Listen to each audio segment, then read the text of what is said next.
Sometimes life doesn't fall apart all at once. It crumbles slowly until one day you're standing in the wreckage, wondering how you got there. Gunnar Wæland knew that feeling well. At 58, divorced and alone after his charter business failed, he set sail along Norway's remote northern coast, hoping the sea would help him find his way again. Instead, a violent storm threw his boat against the rocks of an uninhabited Arctic island. Injured and freezing, Gunnar found shelter in an old stone hut that shouldn't have been there. Inside, beneath the floorboards, he discovered $10 million in Cold War bearer bonds marked with Soviet seals and a dead man's name. No phone signal, no rescue coming, and footprints in the snow that weren't his own. What would you do if survival meant choosing between a fortune and your life? Before we continue, tell us where you're tuning in from. And if this story touches you, subscribe, because tomorrow I've saved something extra special for you. 3 months before the storm that would change everything, Gunnar Wæland stood in the empty office of what had once been his thriving charter boat business in Tromsø, Norway. The walls still bore the faded outlines of framed photographs, 20 years of happy tourists, successful fishing expeditions, and sunset cruises along the Arctic coastline. Now there was nothing but dust and silence. The divorce papers sat in his leather satchel, signed and finalized 2 weeks prior. 25 years of marriage to Ingrid, dissolved in a courtroom in less than an hour. No dramatic arguments, no final confrontation, just two people who had slowly become strangers, agreeing that whatever they'd once had was gone. Their daughter Astrid, 26 now and working abroad in London, had stopped returning his calls after the separation. He couldn't blame her. What do you say to your father when he's let everything fall apart? Gunnar ran his weathered hand along the desk where he'd planned. Countless voyages. At 58, he looked older than his years.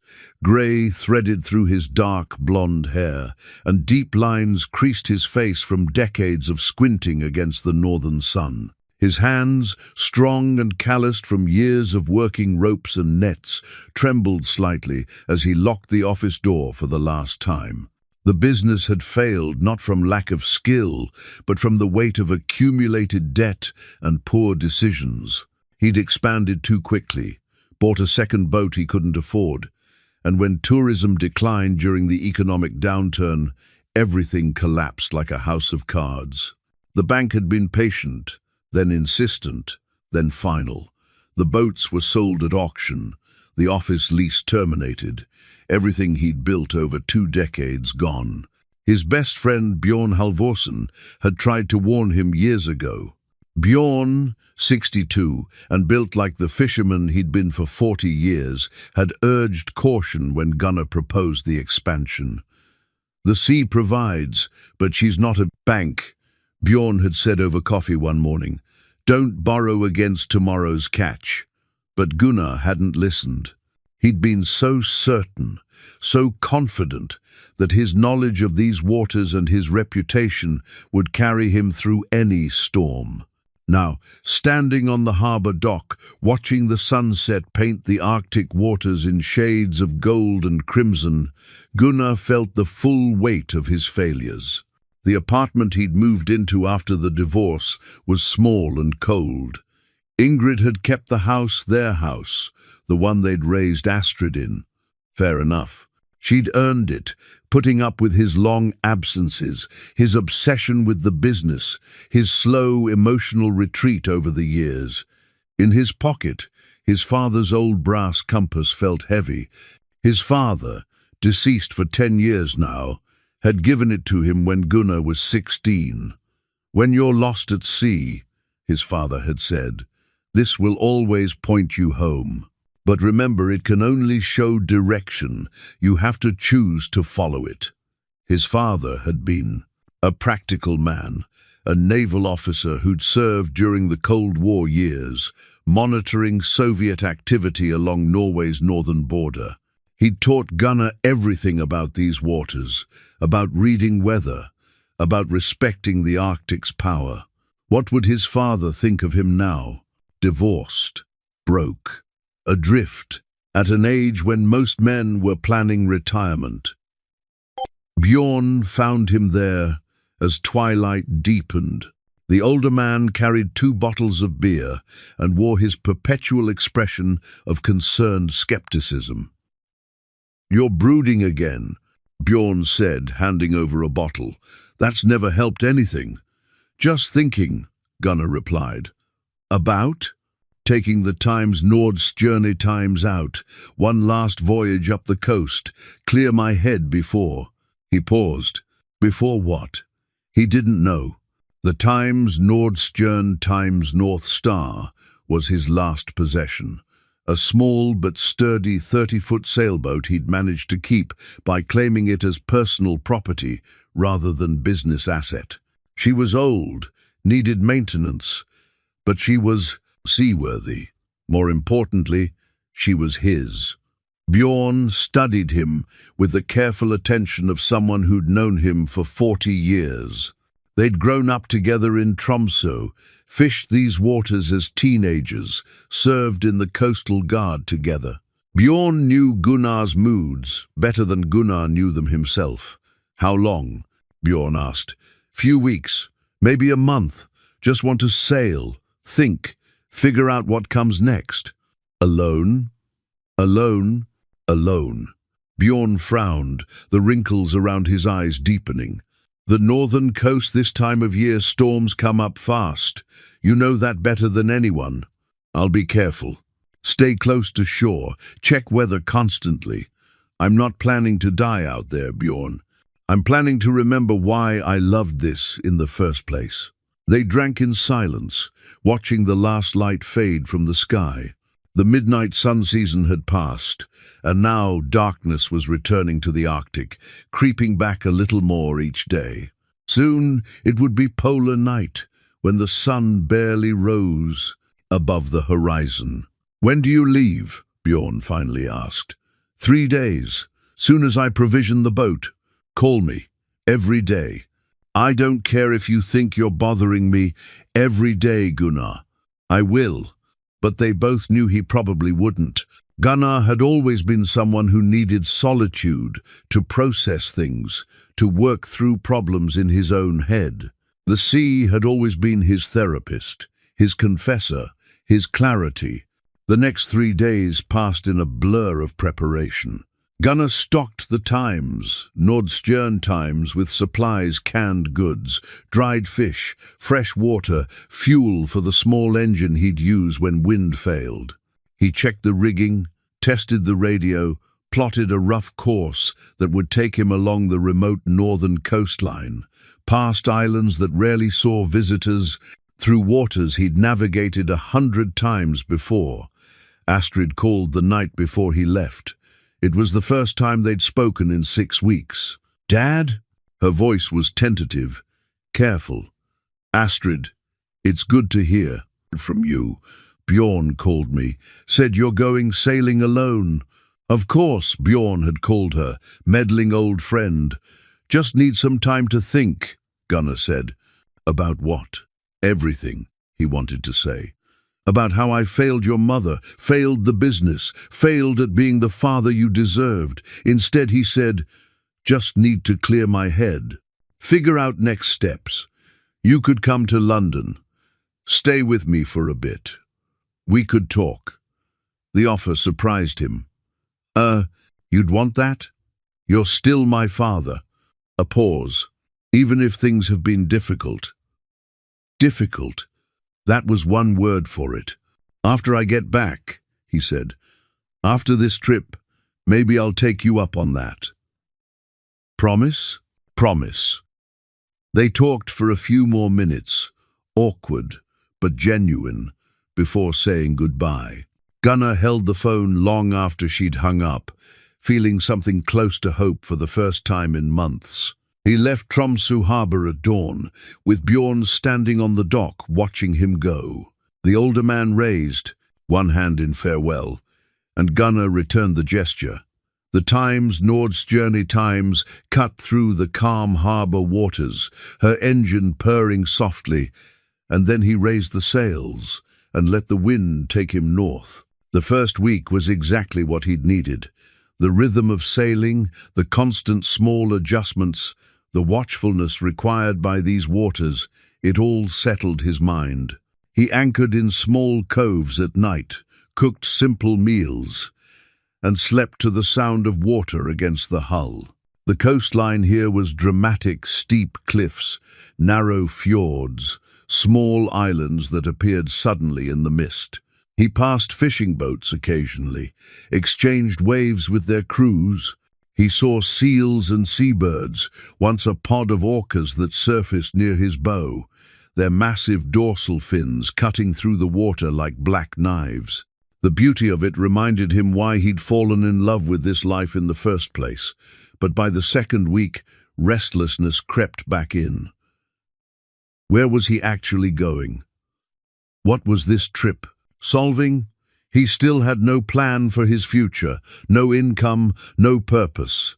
The sea was beautiful, but it offered no answers.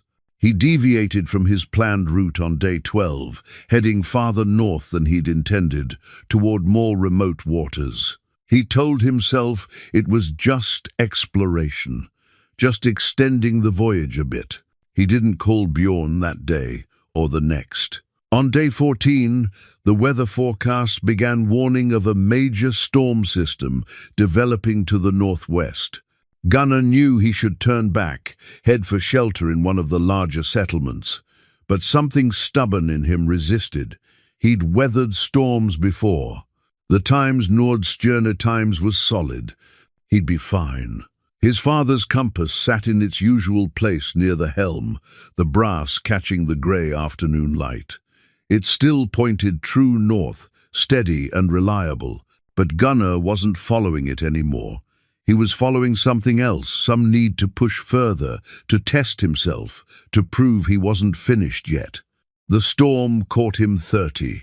Hours later, 50 miles from the nearest port, in waters that rarely saw traffic. And when it hit with a fury that made his previous confidence seem like pure foolishness. The first sign was the wind shift. Gunnar had been watching the clouds build on the northwestern horizon for the past hour, dark and heavy, moving faster than they should. The barometer had been dropping steadily, and now the wind veered suddenly from northwest to north-northeast, gusting hard enough to heel the Times, Nord's Journey Times, sharply to port. He'd waited too long. He knew it the moment the first raindrops hit his face, cold and hard as pebbles. Gunnar scrambled to reef the mainsail, fighting the wind that tried to tear the canvas from his hands. The waves were building rapidly, transforming from orderly swells into chaotic mountains of grey water. Within 20 minutes, the storm was fully upon him, and he realized, with a sickening clarity, that this was unlike anything he'd experienced in 40 years of sailing these waters. The rain became sleet, then snow, driven horizontally by winds that screamed through the rigging. Visibility dropped to nearly zero. The Times, Nord's Journey Times, climbed each wave like a struggling animal, hung suspended at the crest, then plunged down the far side into troughs so deep that the sky disappeared. Water poured over the bow with each descent, flooding the cockpit faster than the scuppers could drain it. Gunnar clipped his safety harness to the jackline and fought his way forward to take down the remaining sail. His hands, even in thick gloves, were already numb. The cold was brutal, penetrating, the kind of Arctic cold that could kill in minutes if you went into the water. He wrestled the sail down and lashed it tight, then worked his way back to the helm. The engine. He needed the engine to maintain steering. His half-frozen fingers fumbled with the ignition. The diesel coughed, sputtered, caught. The steady throb beneath his feet was reassuring for exactly 3 minutes before a rogue wave hit them broadside, rolling the boat so far over that Gunnar was certain they'd capsize. Water cascaded over the gunwale. Something below decks crashed and shattered. When the Times Nordstjerne Times righted herself, the engine was dead, flooded, probably. No time to investigate. He was now at the storm's mercy, helpless except for the small sea anchor he deployed to keep the bow pointed into the waves. Hours blurred together. Gunnar had no sense of time, only the endless cycle of waves and the burning in his muscles as he worked the helm, trying to keep them from broaching. His shoulder, an old injury from his coastal guard days, began to ache, then scream with pain. Still he held on. Through the darkness and snow, he caught glimpses of something, a darker mass against the dark water. Land, rocky outcrops. The storm was driving him toward the coast, toward one of the countless small islands that dotted this region. Under normal circumstances, he could have avoided it easily. Now he had no choice. The rocks appeared suddenly, black and jagged, waves exploding against them in massive white fountains. Gunnar tried to steer away, but the current and wind were too strong. The Times Nordstjerne Times was dragged inexorably toward the shore. "No, no, no," he shouted into the wind, though no one could hear him. The impact, when it came, was catastrophic. The keel struck stone with a grinding crunch that Gunnar felt through his entire body. The mast whipped forward, then snapped with a crack like a gunshot. Rigging fell across the deck in a tangle of cables and canvas. A second wave lifted the boat and threw it again, harder this time.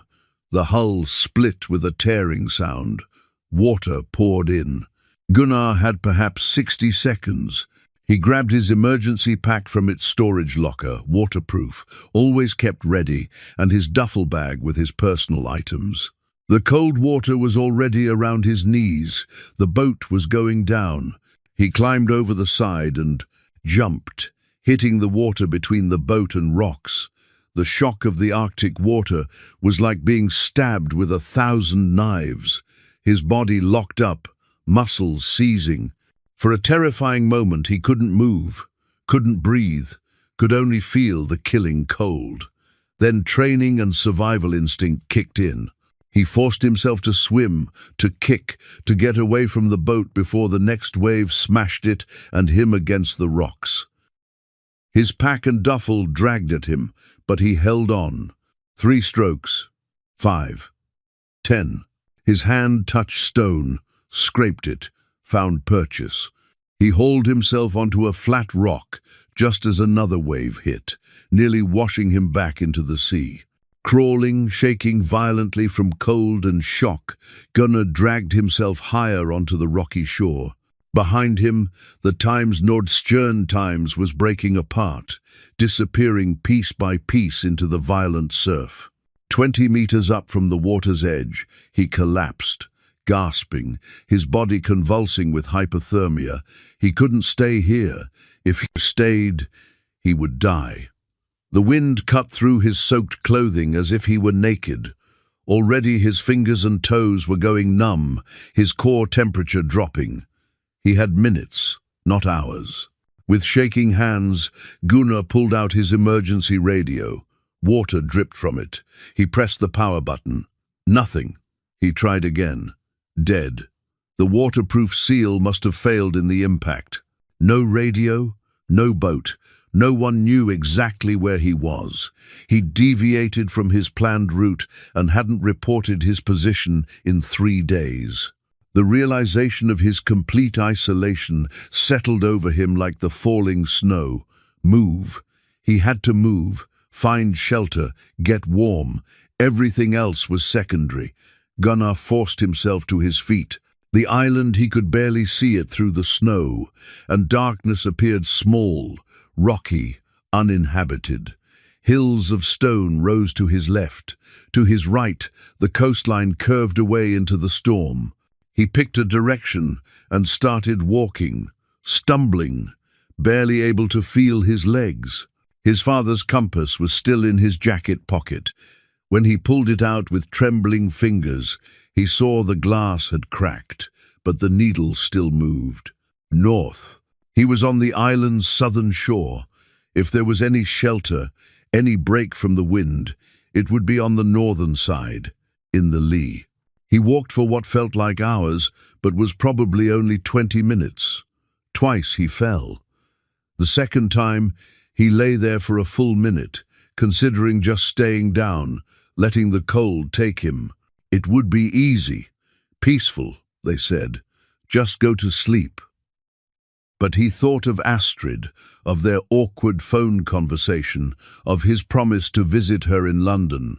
He thought of Bjorn, who would blame himself for not stopping Gunnar from leaving. He thought of his father, who had survived 3 decades of Arctic deployments and wouldn't have quit. Gunnar got up. The hut appeared like a miracle, though he almost missed it. It was built into a rocky outcrop, its stone walls blending with the natural formation. Only the dark rectangle of the door, slightly ajar, gave it away. He stumbled toward it, fell against the door, and it swung inward. The interior was warmer than outside, not warm, but warmer. Out of the wind, that alone might save his life. Gunnar crawled inside and pushed the door closed behind him. Darkness enveloped him. He lay on the wooden floor, shaking so violently his teeth rattled. Slowly, as his eyes adjusted, he could make out shapes. A wood stove in the corner, a table, shelves. His numb fingers found his waterproof flashlight, clicked it on. The beam revealed a space that shouldn't exist. The hut was furnished, maintained. Canned goods lined the shelves, though the labels were faded and old. Blankets were folded on a narrow bed. Most impossibly, when he touched the wood stove, it was still warm. The ashes inside were fresh. Someone had been here, recently. But Gunnar's immediate need overrode his confusion. Firewood was stacked neatly beside the stove. With shaking hands, barely able to grip anything, he built a fire. The matches in his emergency pack were dry. The kindling caught, then the larger pieces. Warmth began to spread. He stripped off his wet clothes, wrapped himself in the blankets, and huddled beside the growing fire. His body, slowly, agonizingly, began to warm. The shaking subsided. Sensation returned to his extremities, painful, burning sensation that made him gasp. He'd survived. Against impossible odds, he'd survived. But as warmth returned and his mind began to function again, questions arose. Where was he? Whose hut was this? And why, in the middle of an uninhabited Arctic island, did it look like someone had just stepped out for a walk? Outside, the storm continued to rage. Gunnar fed more wood to the fire and tried not to think about the footprints he'd seen in the snow near the door. Fresh prints, larger than his own, leading away into the darkness. Gunnar woke to silence. The storm had passed, leaving. Behind an eerie stillness broken only by the occasional drip of melting ice from the hut's eaves. Grey morning light filtered through a small window, illuminating dust motes suspended in the cold air. He sat up slowly, his body a catalogue of aches and pains. His shoulder throbbed where he'd injured it during the crash. His hands were raw, several fingernails blackened from impact trauma. But he was alive, dry, and relatively warm. The fire had burned down to coals during the night. Standing, wrapped in one of the blankets, Gunnar took his first proper look at the hut. It was roughly 15 feet square, built with surprising craftsmanship. The stone walls were thick, chinked with some kind of mortar that had held for decades. A single window faced east. The door was solid wood, weathered but intact. Someone had built this place to last. The shelves held an odd collection of supplies. Canned goods, mostly sardines, beans, condensed milk with labels in Norwegian, but dating from the 1980 seconds and early 1990 seconds. A few bottles of aquavit, unopened. Candles, a kerosene lamp with fuel, matches in a waterproof tin, basic cooking implements hung from hooks on the wall. More interesting were the personal items: a straight razor and shaving mug, a thick wool sweater, too small for Gunnar, reading glasses, and books, a shelf of them, mostly in Russian, with a few in Norwegian, technical manuals, novels, a well-worn copy of Dostoevsky. This wasn't an emergency shelter. Someone had lived here, at least temporarily. The question was, when and why? Gunnar added wood to the fire and set about exploring more thoroughly. In a wooden crate beneath the bed, he found additional blankets, a medical kit with ancient but possibly still useful supplies, and a fishing rod with tackle. Whoever had stocked this place had planned for extended isolation. It was when he moved the crate back into position that he noticed the floorboard. One board, near the corner by the wood stove, sat slightly higher than the others. The wood grain didn't quite match. Curious, Gunnar knelt and worked his fingers around the edge. The board lifted easily, revealing a shallow space beneath. Inside was a leather satchel, cracked with age but still intact. His heart began to pound as he pulled it out. The leather was quality, probably expensive when new. Embossed on the front, faded but visible, were two initials, P.K. Gunnar carried the satchel to the table and opened it with careful hands. What he found inside made him sit down heavily on the wooden chair. Bearer bonds, stacks of them, each certificate elaborately printed with Cyrillic text and official-looking seals. Gunnar's Russian was limited to basic phrases learned during his naval service, but he could make out enough. Soviet State Bank, various denominations, and dates all from 1989 and 1990, the final years before the Soviet Union collapsed. He counted them carefully. The denominations varied, but his rough calculation, converting the old Soviet values and accounting for historical exchange rates he vaguely remembered, suggested these bonds were worth millions. Possibly 10 million or more, depending on whether they were still valid, whether they could be redeemed. His hands trembled as he set them down. This was impossible. Why would someone hide Soviet bearer bonds on an uninhabited Norwegian island? And who was P.K.? Beneath the bonds, wrapped in oilcloth, was a notebook. The cover was plain, the pages filled with handwriting in Russian. Gunnar opened it carefully, handling the brittle pages with care. Dates marked many entries, the first from March 1988, the last from May 1991. A journal, P.K.'s journal. Gunnar flipped through the pages, frustrated by his inability to read more than a few words. But he could make out certain things. Sketches, detailed drawings of this island, the hut, what looked like compass bearings and coordinates, maps showing routes through Norwegian fjords, and on several pages, one word repeated, Semja, family. His father had taught him that word during Gunnar's brief interest in learning Russian as a teenager. Family.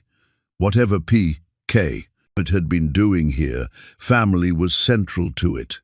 Near the back of the journal, tucked between pages, Gunnar found a photograph. The image was faded but clear enough, a man in his 40s with dark hair and serious eyes, standing with a woman and a young boy. The woman was elegant, with a gentle smile.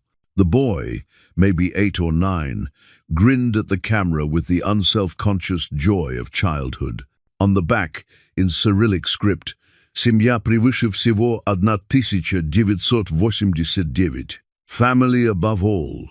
Gunnar stared at the faces for a long time. PK and his family. The bonds weren't theft, then. Or if they were theft motivated by love, by the desperate need to protect these people. His own failures felt suddenly small in comparison. He'd lost a business, a marriage. But he'd never had to flee his country, hide money in a frozen wilderness, risk everything for the people he loved. Whatever PK's story was, it had been far more desperate than Gunner's own. The sound of something outside broke his concentration, a scraping sound, like boots on stone. Gunner's pulse quickened. He moved to the window and looked out carefully. Fresh snow had fallen during the night, a thin layer covering everything. And in that snow, clearly visible, were footprints. Not his own, these were larger, deeper, the tracks of someone heavier moving with purpose. They led from the rocky outcrop beyond the hut, approached the door, then circled around to the window where Gunner now stood, then led away toward the island's northern shore. Someone had been here while he slept. Had looked in the window, perhaps, had seen him unconscious by the fire, and had chosen not to come inside. Gunner's mouth went dry. He wasn't alone on this island. He quickly returned everything to the satchel and hid it back beneath the floorboard. Then he took stock of his situation with a clearer head. His emergency pack contained basic supplies: a knife, waterproof matches, emergency blanket, first aid kit, energy bars, water purification tablets. His duffel bag held changes of clothes, his father's compass, some personal items. Not much, but enough to survive for a while if he was careful. The hut's supplies would extend that considerably. He had shelter, fuel for fire, food for perhaps 2 weeks if he rationed carefully. Water could be melted from snow. The question was rescue. How long until someone came looking for him? Bjorn would raise the alarm when Gunner missed their next check-in, which should have been 2 days ago. But Gunner had deviated from his filed route. Search and rescue would look in the wrong areas first. He needed to signal for help. The highest point of the island would offer the best visibility. If he could build a fire there, create smoke, any passing vessel or aircraft might spot it. Gunnar, dressed in his warmest clothes, layered the too small sweater from the hut over his own and prepared to venture outside. He took the knife from his emergency pack and one of the bottles of aquavit, not to drink, but because alcohol burned hot and bright. The door opened with a creak.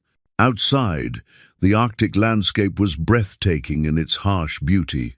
The island was perhaps 2 kilometers long and half that wide, mostly bare rock and patches of hardy vegetation. To the south, he could see the coastline, where the Times Nordstjern Times had wrecked. Pieces of his boat were scattered across the rocks, the hull, a broken shell, already being reclaimed by the sea. Gunnar followed the footprints, curiosity overriding caution. They led across the island's center, past clusters of wind-carved stone, through patches of snow and exposed rock. The person who made them knew where they were going, moving confidently, even in the aftermath of the storm. The tracks ended at the northern shore, at a small rocky beach. And there, pulled up above the tide line and covered with a camouflage tarp, was a small motorboat. Modern, well-maintained, with Norwegian registration numbers on the bow. Someone was definitely on this island. Someone who had come here deliberately, with supplies and equipment. Someone who knew about the hut, probably knew about PK's hidden bonds. And now they knew about Gunnar. Gunnar stood on the northern beach, staring at the motorboat, his mind racing through possibilities. Whoever owned this vessel had the means to leave the island whenever they chose. They had a working engine, fuel, communication equipment probably. Yet they'd left him alone in the hut, hadn't announced themselves, hadn't offered help. That suggested either caution or something darker. He considered taking the boat, simply starting it and heading for the mainland, getting to safety, reporting his situation to authorities. But that would be theft, and more importantly, it would be stupid.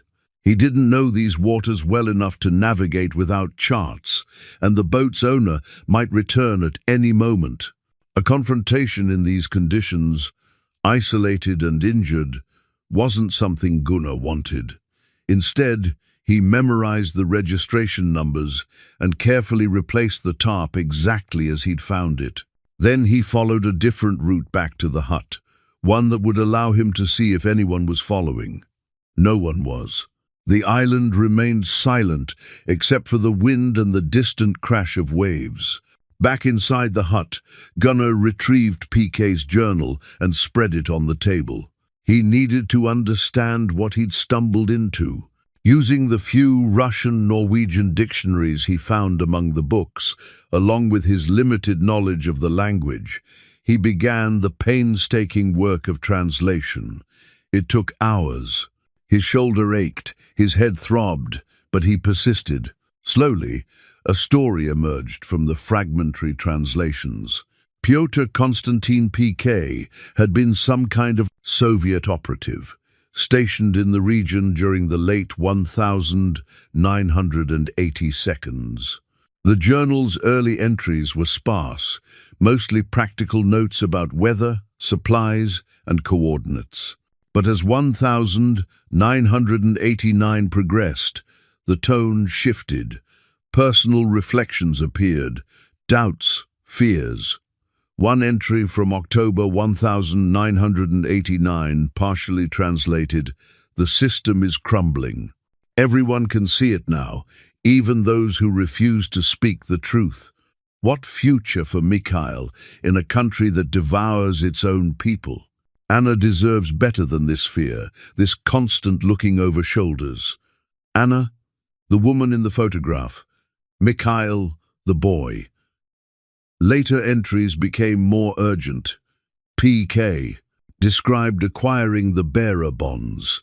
Gunnar's limited Russian couldn't capture exactly how, but the word redirected appeared several times, along with what might have been operational funds. PK had stolen money meant for espionage operations, converting it to bearer bonds that could be cashed anywhere by anyone who possessed them. An entry from March 1990. The bonds are secure. 12 million American dollars when converted. Enough for 3 lifetimes. Enough for Anna to never worry again. For Mikhail to attend any university. To be free. This island, this hut, my insurance. When the time comes, I will bring them here. Wait for the contact. Cross to Canada.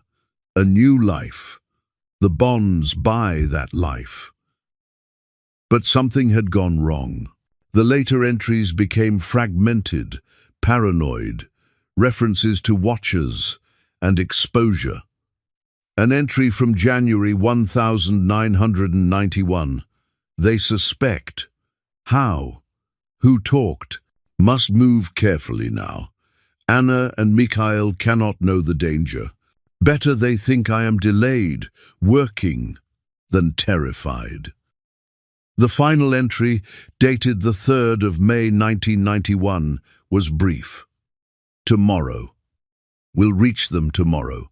If this journal is found, and I have not returned, know that I tried. Family above all. Gunnar sat back, the weight of 34 years pressing down on him. PK had never returned, never retrieved the bonds, never brought his family to safety. Something had stopped him, and Gunnar could imagine what. The Soviet system, even in its death throes, didn't look kindly on defectors who stole millions. The photograph seemed to stare at him from the table. Anna and Mikhail, frozen in that moment of 1989, not knowing what the future held. Were they still alive? Had they ever learned what happened to Pyotr? Or had they simply lived with his disappearance, another mystery in a time of chaos? Gunnar's contemplation was interrupted by a sound, the distinct rumble of a boat engine, approaching from the north. He moved quickly to the window. The motorboat was leaving, cutting across the choppy water toward the mainland. He could see a figure at the helm, too distant to make out details, but clearly a man, bundled against the cold. So his mysterious watcher was leaving. The question was for how long, and whether he'd be back. Gunnar used the opportunity to explore the island more thoroughly. The highest point was a rocky hill in the island's center, perhaps 50 meters above sea level. From there, he could see in all directions. To the south, the remnants of his boat. To the north, empty water stretching to the horizon. East and west, more small islands dotted the seascape, all apparently uninhabited. He spent the afternoon gathering driftwood and debris from his wrecked boat, hauling it to the hilltop. If a ship or aircraft passed, he could light a signal fire. He arranged stones to spell out "help" in letters 3 meters tall, visible from the air. Back at the hut, he made a more thorough inventory. The canned goods were old, but most appeared intact, no bulging, no rust compromising the seals. He tried a can of sardines, found them edible if not delicious. The aquavit was smooth and warming. He allowed himself one small drink, feeling the alcohol spread heat through his chest. As evening approached, Gunnar faced a decision about the bonds. They represented a fortune, assuming they were still valid. Bearer bonds were exactly what the name suggested. Whoever bore them, possessed them, owned them. No names, no registration, no trail. Just like cash, but in much larger denominations, the moral questions were complex. P.K. had stolen them, technically, but he'd stolen them from a government that no longer existed for the sake of his family's survival.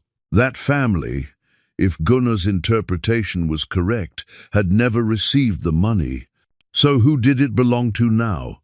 Legally, probably the Russian government as the successor state to the Soviet Union. Practically, whoever found them. And morally, Gunnar wasn't sure. His own desperate circumstances made the temptation almost overwhelming. $10 million.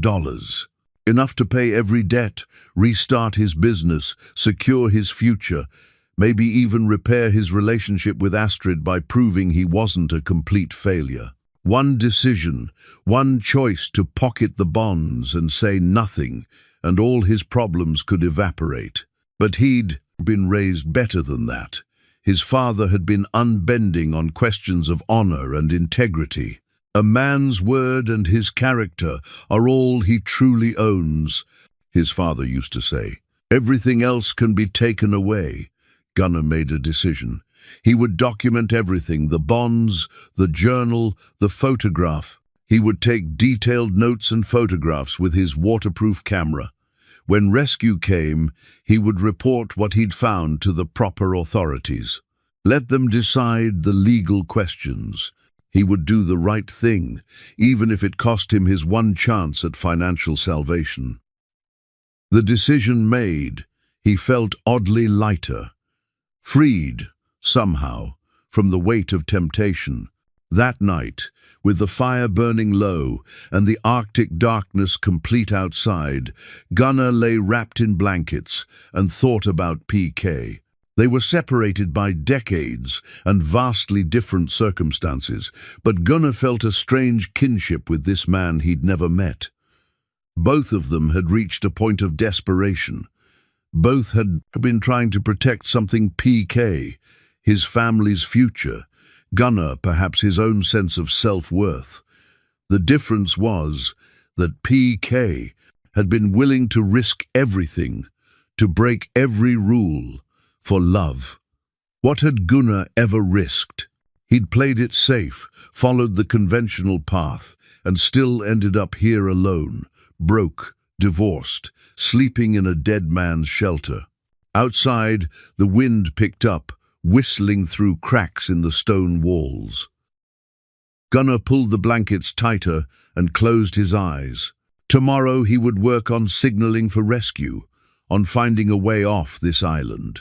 Tonight he would sleep and try not to think about the fortune hidden beneath the floorboards, or the man whose desperate gamble had left it there, unclaimed and forgotten for 3 decades.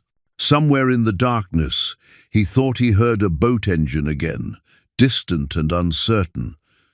But when he went to the window, he saw nothing but darkness and falling snow. The 4th morning on the island brought a discovery that changed everything. Gunnar woke early, restless from dreams of drowning and distant voices. He added wood to the fire and stepped outside to check his signal arrangements on the hilltop. The stones spelling "help" had been disturbed. Not by wind or weather, the arrangement was too deliberate. Someone had rearranged them to spell "wait" instead. Gunnar's heart hammered in his chest. The message was clear. Someone knew he was here, knew about the bonds, presumably, and wanted him to stay put. But wait for what? Rescue? Or something else? He scanned the island's rocky landscape, but saw no one. The motorboat was still gone from the northern beach he'd checked earlier. Yet someone had been here during the night, moving close enough to the hut to climb the hill and rearrange his signal. Back inside, Gunnar examined the hut more carefully. Nothing appeared disturbed, but a new item sat on the table that definitely hadn't been there last night.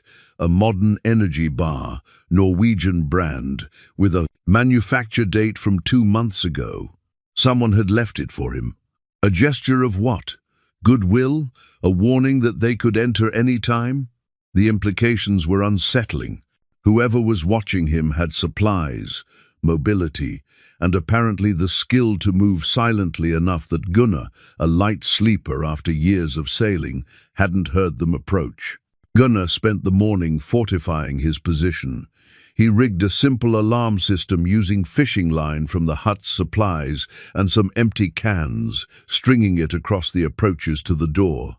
He kept the iron poker from the wood stove close at hand, not much of a weapon, but better than nothing. And he moved the bonds from beneath the floorboard to a better hiding spot inside the woodpile outside, wrapped in waterproof material from his emergency kit. The radio, which he'd tried to repair using tools found in the hut, remained frustratingly dead. The water damage had been too severe. Without it, he had no way to call for help, no way to let anyone know where he was. Around midday, while melting snow for water, Gunnar heard a sound that made him freeze voices. Distant, but definitely human, speaking Norwegian. He moved to the window and saw 2 figures on the eastern shore, examining something on the rocks. One appeared to be taking photographs. His first instinct was to run out, shout for help, signal that he needed rescue. But something held him back. The figures moved with military precision, methodical and cautious. They weren't fishermen or casual boaters who'd happened upon the island. They were searching for something. Gunnar watched through the window as they worked their way closer to the hut. Both wore dark waterproof gear, carried backpacks, and moved like professionals. When they were perhaps 100 meters away, one of them pulled out what looked like a handheld device, possibly a GPS or some kind of detector. They knew about the hut. They were looking for it specifically. Gunnar stepped back from the window, his mind racing. If these were authorities, police or Coast Guard they would have called out by now, would have announced themselves. Their stealth suggested something else. He grabbed his jacket and slipped out the back window, the only opening on the hut's western side, small but navigable. The cold hit him immediately, but he ignored it, moving quickly to put the rocky outcrop between himself and the searchers. From a concealed position 30 meters from the hut, Gunnar watched as the two men reached the door. They didn't knock. One checked the perimeter, while the other picked the lock with efficient movements. They entered, and Gunnar could see flashlight beams moving inside through the windows. They were searching, systematic and thorough, looking for the bonds, obviously. But how did they know? And who were they? The men emerged after perhaps 10 minutes, one of them speaking into a satellite phone in Norwegian. Gunnar caught fragments of the conversation. Nothing. Inside. No sign of bonds. Subject must have them. Continue surveillance. Subject. They meant him. The men headed north, back toward where the motorboat had been. Gunnar waited until they were out of sight, then circled back to the hut from the opposite direction. His alarm system had been bypassed with professional care, the fishing line cut cleanly, the cans removed and set aside. Inside, everything appeared normal at first glance, but Gunnar could see the subtle signs of their search. The floorboard he'd pried up was slightly more raised than before. Books had been moved fractionally on their shelves. Even his duffel bag showed signs of careful examination. But they'd found nothing, because the bonds weren't here. Gunnar retrieved them from the woodpile and sat at the table, trying to think clearly. Multiple people knew about this island, about PK's cache.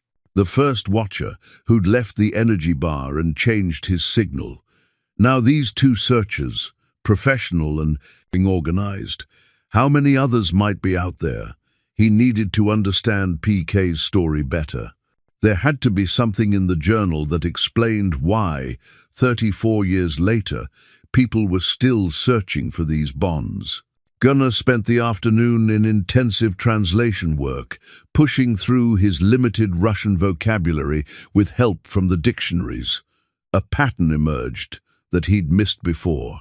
PK hadn't just been any operative, he'd been involved in financial operations, moving money for Soviet intelligence agencies. The bonds weren't operational funds in the ordinary sense. They were part of a much larger sum, perhaps hundreds of millions, that had disappeared during the Soviet Union's collapse. An entry from February 1991. They will look forever. 12 million is nothing compared to what vanished, but every thread leads somewhere. Must cover my tracks absolutely. The island solution is best remote, forgotten, marked on no current maps. After I move Anna and Mikhail, I'll return, retrieve the bonds, and we disappear completely. So PK had been part of a massive financial scandal or theft, and his 12 million was just a small piece. That explained the continued interest. If the bonds could be traced, they might lead to the larger missing fortune. Or perhaps others who knew about the Soviet-era financial operations simply wanted to claim whatever pieces remained. Either way, Gunnar was now sitting on evidence that dangerous people wanted very badly. As evening approached, he saw the motorboat return, pulling up to the northern beach. One figure this time moving with familiar purpose toward the hut. Gunnar positioned himself by the door, poker in hand, ready for confrontation. The man knocked 3 sharp raps. A courtesy, at least. "I know you're in there," the man called in Norwegian, his voice rough but not threatening. "We need to talk. I'm not here to hurt you." Gunnar said nothing, waiting. "My name is Christian. I knew Pyotr Konstantin. I helped him set up this safe house in 1989.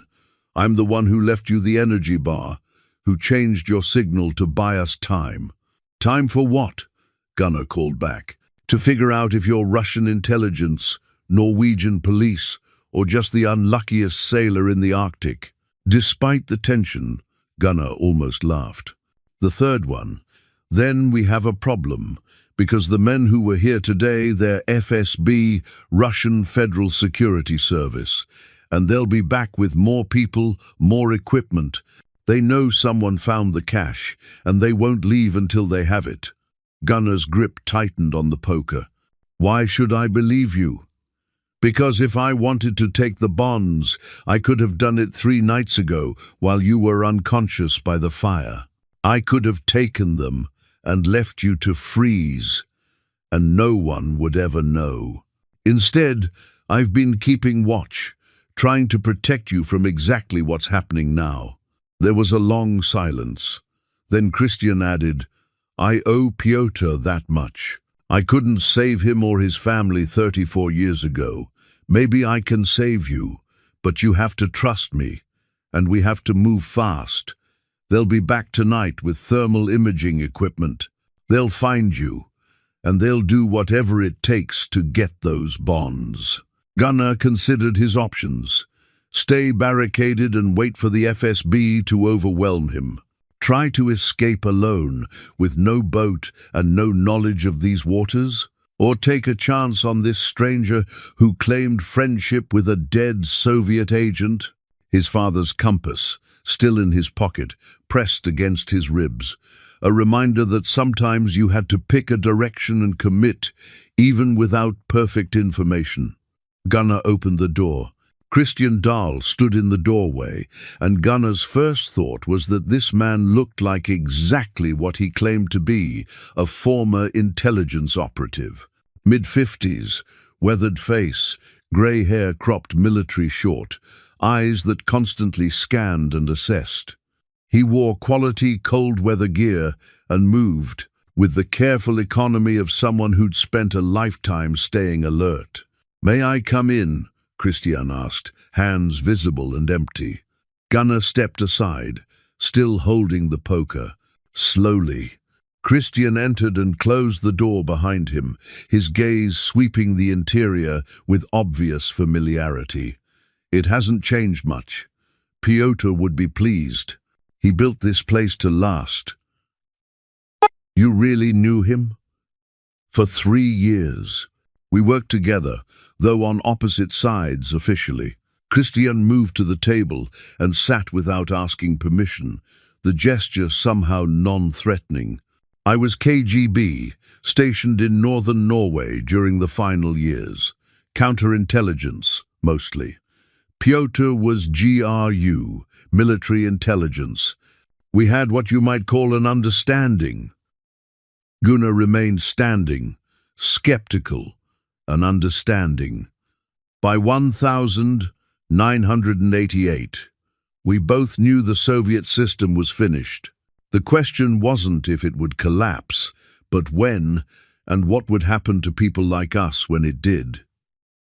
Piotr had a family he loved, more than ideology. I had debts to people who'd shown me kindness when I didn't deserve it. We helped each other prepare for the inevitable. By stealing $12 million? Christian's expression didn't change. Piotr redirected funds that were already stolen money, meant to bribe Norwegian officials to fund operations that were morally bankrupt. He converted it to bearer bonds and brought it here, to this island. I helped him establish this safe house, made sure it would be stocked and secure. The plan was simple. When the time came, he'd extract his family, bring them here temporarily, then move them to Canada, using connections I'd arranged. What went wrong? Everything. Christian's voice dropped. In March 1991, someone in Moscow noticed irregularities in the accounts. They started an investigation. Piotr knew he had to move immediately, but his family was in Murmansk and he was in Oslo. He had one chance, a single window when he could reach them and get them out. Gunnar sat down across from him, the poker now resting against the table. He didn't make it. He was shot at the Finnish border trying to cross. Died 2 days later in a hospital, never regaining consciousness. The KGB got there first, questioned him, but Piotr had already destroyed any evidence about where the bonds were hidden. He died protecting this place, protecting the possibility that his family might still escape. And his family? Christian's jaw tightened. Anna and Mikhail were killed in Murmansk 2 weeks later. Made to look like an accident, a gas leak in their apartment building. 3 other families died too, to make it convincing. But I knew. Everyone in the intelligence community knew. It was a message. The casual brutality of it hit Gunnar like a physical blow. A woman and child, murdered for someone else's theft. He thought of the photograph, that moment of happiness frozen in 1989, and felt sick. "I'm sorry," Gunnar said. Inadequate but genuine. "So am I. I've been sorry for 34 years. Christian reached into his jacket slowly, watching Gunnar's reaction. He pulled out a worn leather wallet and extracted something, a KGB identification card, clearly authentic, with his photograph and a different name, Kirill Sokolov. "This is who I was. Christian Dahl is who I became when I defected in 1992. I've spent 3 decades doing private security work, trying to make amends for things I did in service of a system that murdered children." He put the ID away. "When I heard rumors that FSB was searching for Cold War-era bearer bonds in Norway, I knew it had to be Pyotr's cash. I've been monitoring these islands for 2 months. How did they find out?" Gunnar asked. "Someone in the old KGB archives probably found a reference. With modern technology, what took months to search in 1991 takes days now. They've been systematically checking locations associated with Pyotr's operations." Christian leaned forward. "The problem is, you found the bonds first, and now they know someone has them. They won't stop until they recover them or eliminate the witness." Gunnar absorbed this. "What do you want?" "To finish what Pyotr started. He wanted those bonds to protect his family. Since his family is gone, the next best thing is to make sure the money doesn't go back to the people who killed them." Christian's eyes were steady, honest. "I want to get you off this island safely, help you cash the bonds quietly, and split them. Half for you, half for me. We both disappear, the FSB gets nothing, and Pyotr's sacrifice means something." "That's convenient for you." "Yes, it is. I won't pretend otherwise. But it's also your best chance at survival and at making something good come from this tragedy.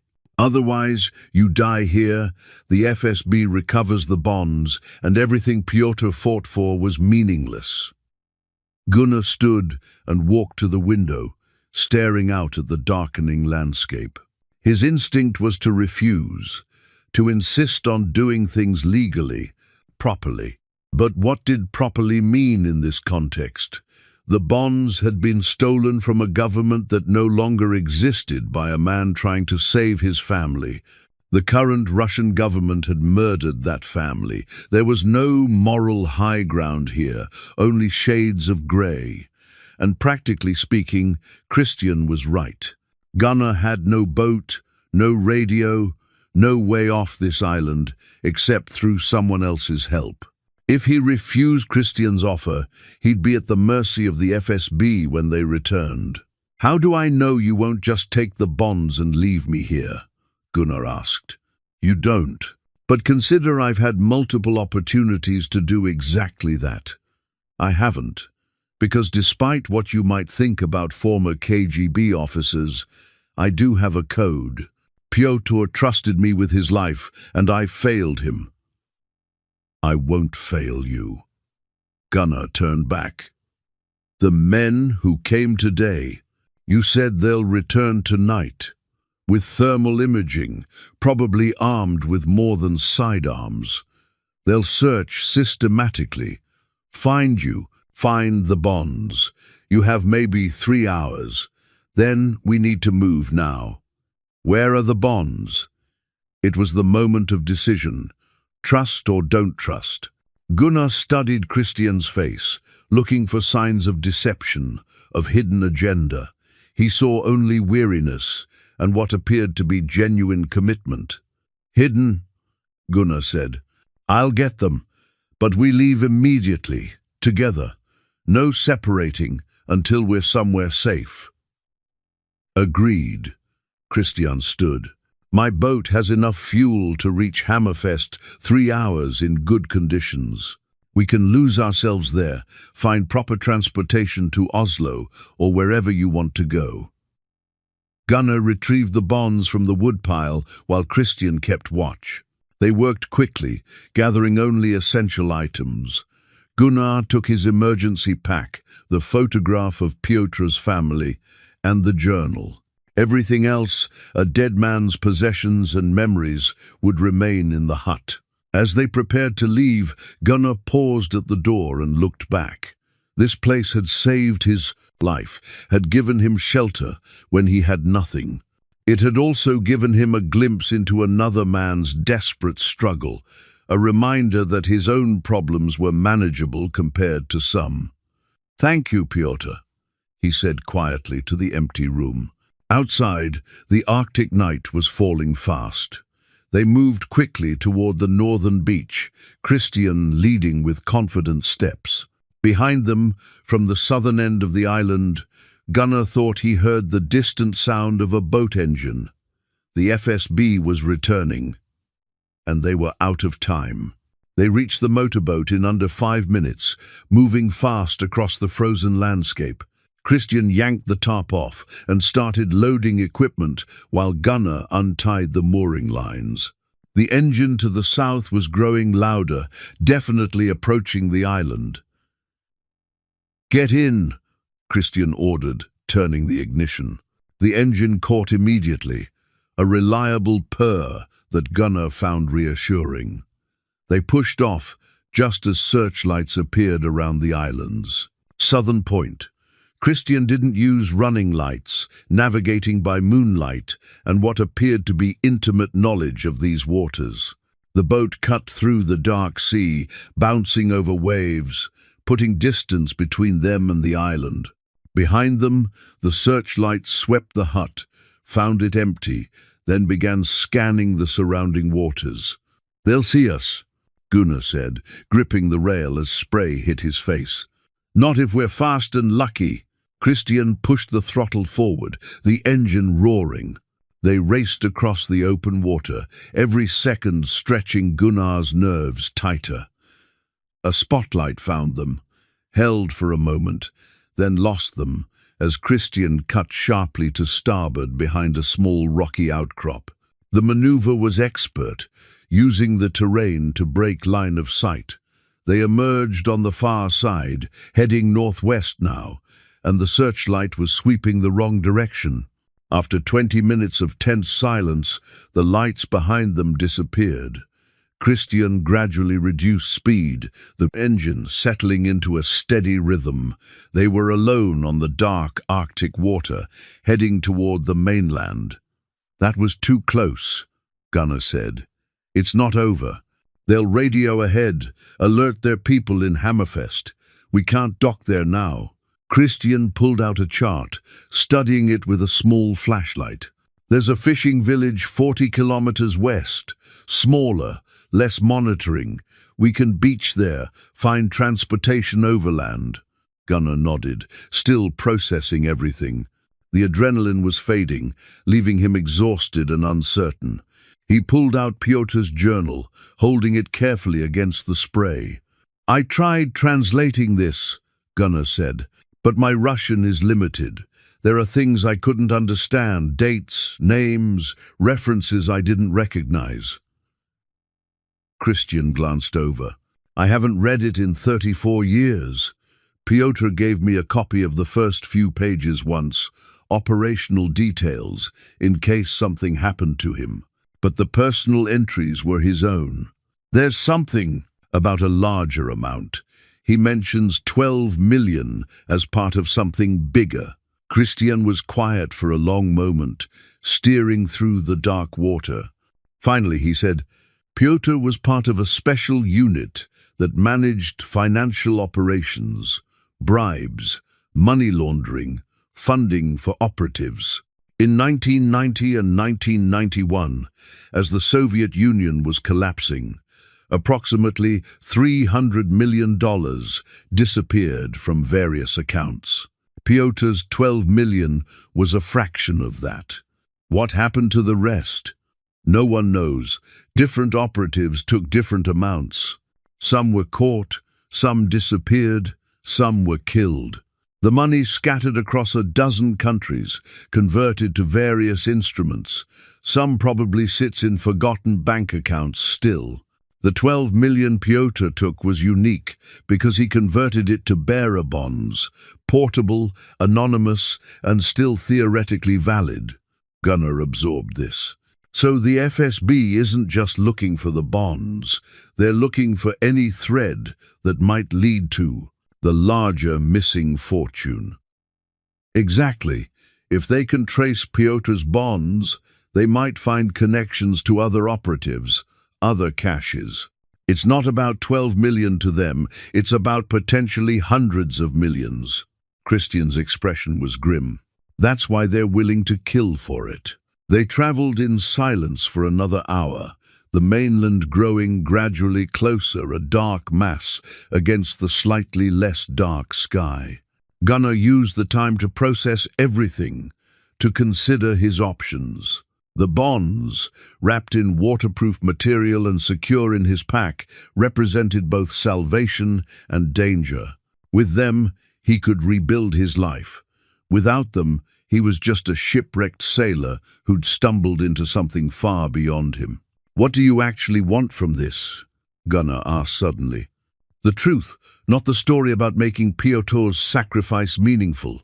Christian didn't answer immediately. When he did, his voice carried genuine weariness. "I want to stop running. For 30 years I've been Christian Dahl, security consultant, former KGB agent, turned asset for Western intelligence. I've done favors for a dozen governments, made myself useful enough to stay alive and free. But I'm tired, Gunnar. I'm 56 years old, I have no family, no home, no rest. $5 million would let me disappear properly. Buy a quiet place somewhere warm, live out my remaining years in peace." "And what about me?" "The same if you're smart. Take your $5 million, pay your debts, set up your daughter's future, and then vanish. Change your name, move somewhere the FSB won't look, start over. It's not ideal, but it's survival. I already tried starting over. That's how I ended up on that island." Christian smiled slightly. "Then maybe this time you start over with better financing." The village appeared ahead, a scattering of lights along a protected cove. Christian cut the engine early, letting momentum carry them toward shore. They beached on a rocky strip a kilometer from the Prus, main settlement, pulling the boat up beyond the tide line. "We'll walk from here," Christian said. "Find a truck heading south, pay for a ride. By tomorrow evening, we can be in Oslo." They gathered their belongings and started walking. The cold was intense, cutting through Gunnar's layers. His injured shoulder throbbed with each step. But movement felt good after days of being trapped on the island, and the solid ground beneath his feet was reassuring. Halfway to the village, Christian stopped suddenly. "Someone's following us." Gunnar turned but saw only darkness.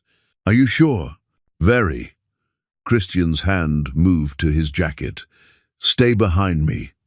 They waited, and gradually Gunnar heard it too, footsteps, careful but distinct. A figure emerged from the darkness, hands raised in a gesture of peace. A woman, perhaps 40, wearing hiking gear and carrying a backpack. "Don't shoot," she said in Norwegian, voice calm. "My name is Solveig Andersen. I'm a journalist with Aftenposten, and I've been investigating Cold War financial crimes for 3 years. I know who you are, Christian, and I know what you're carrying." Christian's gun was out now, not pointed at her but ready. "How did you find us?" I've been tracking FSB movements in Norway for months. When they started concentrating resources on the northern islands, I knew something significant was there. I saw your boat leave, followed at a distance. She lowered her hand slightly. I'm not your enemy. I want the story, not the money. The story will get us killed, Christian said. Only if you run. But what if you didn't? Solveig stepped closer, her expression intense. What if instead of cashing the bonds quietly, we expose everything? The original theft, the murders of Piotr's family, the FSB's current operations on Norwegian soil. Make it public. Make it loud. They can't kill you if the whole world is watching. Gunnar felt something shift in his understanding. That's insane. The FSB doesn't care about publicity. They care about international relations. Norway is a NATO member. If this becomes a diplomatic incident, Russian agents operating illegally, murdering civilians decades ago, Moscow would have to disavow them. You'd be protected by the exposure itself. Christian lowered the gun slightly. Or we'd be painting targets on ourselves. You already have targets on you. This way, at least you control the narrative. Solveig looked between them. I've documented everything. The FSB operations, the financial trail, connections to current Russian intelligence. All I need is the final piece, the bonds themselves, the journal, your testimony. With that, I can break a story that will echo across Europe. Gunnar looked at Christian. The older man's face was unreadable, calculating odds and angles that Gunnar couldn't see. There's another option, Christian finally said. He pulled out his phone, made a call, spoke briefly in Russian. When he hung up, his expression was different, harder, resolved. That was FSB. I told them where we are, and that I have the bonds. Gunnar's blood went cold. What? I'm sorry, Gunnar. But 5 million isn't enough anymore. The FSB is offering 20 million for the bonds and the journal. Cash, immediate transfer, no questions. Christian raised the gun, pointing it now directly at Gunnar's chest. I really did like Piotr, but he's been dead for 34 years, and I need to think about my own survival. Gunnar stared at the gun, pointed at his chest, his mind struggling to process the betrayal. Everything Christian had said, every gesture of trust and shared purpose had been manipulation, a con from the start. 20 million, Gunnar said quietly. That's what my life is worth to you. Don't be dramatic. I'm not going to kill you unless you force me to. Once they have the bonds and journal, they don't need you dead, just silent. Christian's voice was matter-of-fact, almost apologetic. You'll wake up in a hospital in a few days, with a story about being rescued after your boat wreck. Your memories will be fuzzy from hypothermia. You'll go home, rebuild your life with the insurance money from your boat. It's actually better for you this way. Solveig hadn't moved, watching the scene with calculating eyes. You're making a mistake, Christian. The FSB won't let either of us walk away. We're witnesses. You followed us. That's your problem, not mine. Christian gestured with the gun. Gunnar, take off the pack. Slowly. Gunnar's mind raced. The pack held everything, the bonds, the journal, Piotr's photograph. Without it, he had no leverage, no proof, nothing. But with Christian's gun trained on him, he had no choice. He started to shrug off the pack, moving slowly as instructed. Then Solveig moved. Fast, professional, closing the distance between herself and Christian in 2 quick steps. Her hand struck his wrist, knocking the gun off target. The weapon discharged, the shot incredibly loud in the Arctic night, the bullet disappearing into the darkness. Gunnar didn't hesitate. He rushed forward as Christian and Solveig struggled for the gun. Years of hauling nets and ropes had kept Gunnar strong despite his age, and he threw his full weight into Christian's side. The three of them went down in a tangle of limbs on the frozen ground. The gun skittered away across the rocks. Christian lunged for it, but Solveig caught his leg. Gunnar scrambled toward the weapon, his injured shoulder screaming in protest. His fingers closed around cold metal just as Christian broke free and charged toward him. Gunnar rolled, came up with the gun pointed at Christian. "Stop!" Christian froze, breathing hard, calculating. For a long moment nobody moved. Then, slowly, carefully, he raised his hands. "Smart," he said, "but shooting me doesn't solve your problem. The FSB knows approximately where we are.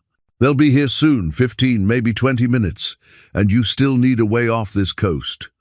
Solveig stood, brushing dirt and ice from her clothes. "I have a car, 2 kilometers up the road. We can reach it before the FSB arrives if we move now." "Why should I trust you?" Gunnar asked. The gun still trained on Christian. "Because unlike him, I told you exactly what I wanted from the start." The story. Nothing more. She pulled out her phone, showed him the screen, a recording app that had been running. "I've documented everything, including his betrayal. That's leverage. The FSB can't simply disappear people when there's evidence, recordings, a paper trail." Christian laughed bitterly. "You're naive if you think recordings stop them. They'll confiscate your phone, destroy the evidence, and call it a routine investigation. Not if I've already uploaded it to secure servers with dead man switches. If I don't check in every 6 hours, everything goes public automatically." Solveig's expression was fierce, determined. "I've been preparing for this story for 3 years. You think I didn't plan for exactly this scenario?" Gunnar made a decision. He kept the gun on Christian but spoke to Solveig. "Your car, how far exactly?" 20 minutes walking, maybe 15 if we run." "Then we run. But he comes with us." Gunnar gestured at Christian with the gun. "If the FSB is coming, I want a bargaining chip." They moved quickly through the darkness. Christian in front where Gunnar could watch him, Solveig leading the way with a flashlight. The cold was brutal, stealing breath and numbing exposed skin. Gunnar's legs burned with effort, his body pushed beyond reasonable limits after days of survival and stress. Behind them, growing closer, came the sound of vehicles, multiple engines, heavy and fast. The FSB response team was coming down the coastal road. "Faster," Solveig urged, breaking into a run. They scrambled up a rocky slope, Christian stumbling once and nearly falling before Gunnar grabbed his jacket and hauled him forward. Whatever else the man was, he was still their only connection to the Plaza. Full story, the only person who could corroborate Piotr's history and the murders that followed. Solveig's car appeared ahead, a sturdy Volvo SUV, slightly battered but reliable looking. She had the keys out before they reached it, doors unlocking with a chirp that seemed incredibly loud in the night. "In, quickly," she commanded.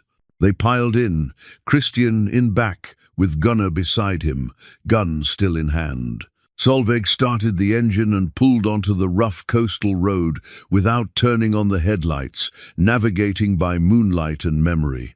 Behind them, perhaps a kilometer back, headlights appeared multiple vehicles, moving fast. "They've seen us," Christian said, his voice carrying satisfaction even in defeat.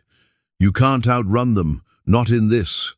"Watch me," Solveig said. She accelerated, the Volvo's engine roaring. The road was narrow, winding along the coast, dangerous even in daylight. At night, at this speed, it was nearly suicidal.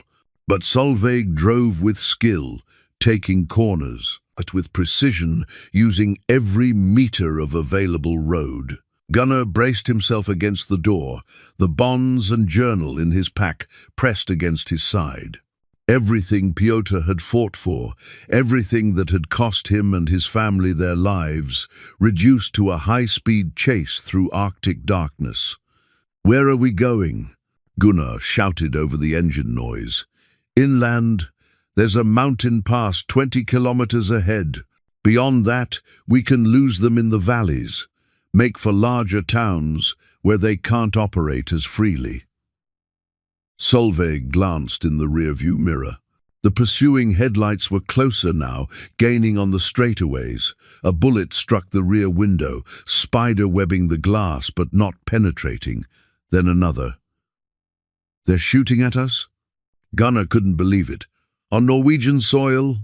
They're desperate," Christian said, "and they have orders. Bearer bonds aren't just money, they're evidence. Evidence of corruption, of murders, of operations that continue to this day.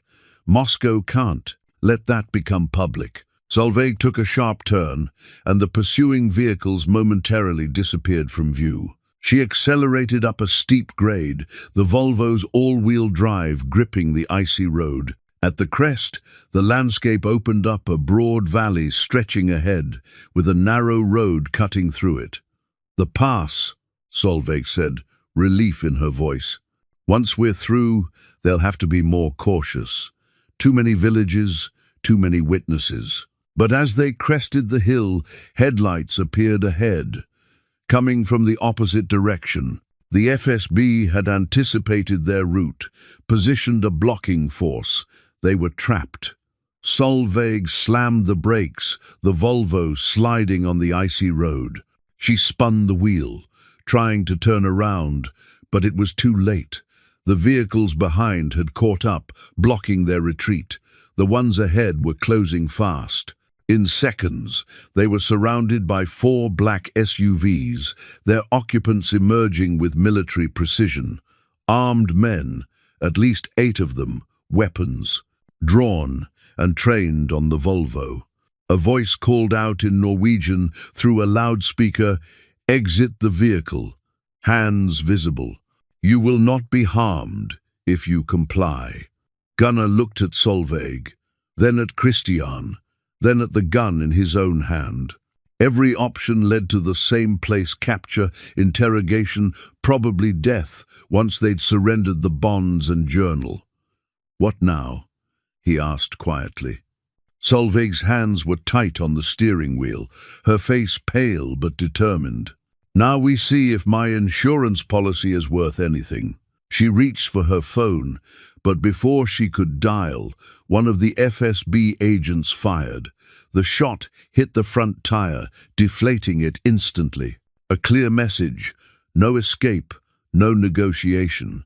They were out of options, out of time, and surrounded by people who would do whatever it took to retrieve what they'd come for. The standoff lasted perhaps 30 seconds, though it felt like an eternity. Armed men surrounded the Volvo, weapons steady, waiting for orders. Gunnar could see their faces in the SUV headlights, professional, emotionless, trained. Then one man stepped forward, older than the others, wearing a long coat against the cold. He approached the driver's side window, tapping on it with one knuckle. Solveig lowered it slowly. "Miss Anderson," the man said in accented Norwegian, "we've been monitoring your investigation with interest. Very thorough work. Unfortunately, it ends here." "I don't think so." Solveig's voice was steady despite the circumstances. "Everything I have is already uploaded. Cloud storage, multiple servers, automated distribution to media outlets. If I don't check in, you kill me." The story breaks within hours. The man smiled without warmth. "We've already accessed your accounts. Your dead man switches were disabled 8 minutes ago. Our cyber team is quite efficient." He gestured to his men. "Please exit the vehicle." Solveig's face went pale. Her bluff had been called, her insurance policy invalidated. Gunnar saw her hands. tremble slightly on the wheel before she steadied them. "I'm not getting out," she said. "Then we extract you. The outcome is the same, only more painful for everyone involved." The man's tone never changed, clinical and precise. "Mr. Valand, Mr. Sokolov, you as well. We have much to discuss." Christian leaned forward. "Commander Volkov, I believe we can reach an arrangement. The bonds and journal for safe passage. Everyone walks away." So Christian knew him. That confirmed what Gunnar had suspected. This betrayal had been planned, coordinated. Christian had probably contacted them days ago, when he first confirmed Gunnar had found the cash. Volkov shook his head. "The arrangement has changed. We no longer require your assistance, Mr. Sokolov. You've become a liability." The words hung in the cold air. Christian's expression shifted from confidence to uncertainty to fear in the space of a breath. He'd been played just as he'd played Gunnar. "You can't," Christian started, but Volkov was already turning away. "You have 10 seconds to exit the vehicle before we use force. 10, 9, 8. Gunnar's mind raced through scenarios, each one ending badly. They were outnumbered, outgunned, with no escape route. The gun in his hand felt useless against 8 professional operatives. Even if he fired, wounded 1 or 2, the rest would return overwhelming fire. 7, 6, 5. Solveig reached for the door handle. "I'm sorry," she said to Gunnar. "I really thought I had enough protection." 4, 3. Then, from the darkness beyond the headlights, a new voice called out in Norwegian. "FSB operatives, this is the Norwegian Police Security Service. You are conducting illegal operations on Norwegian soil. Lower your weapons immediately." Everyone froze. New lights appeared, flooding the scene. Police vehicles, at least 6 of them, approaching from multiple directions. Officers emerged, weapons drawn, surrounding the FSB team. Volkov's expression remained impassive, but Gunnar saw calculation in his eyes.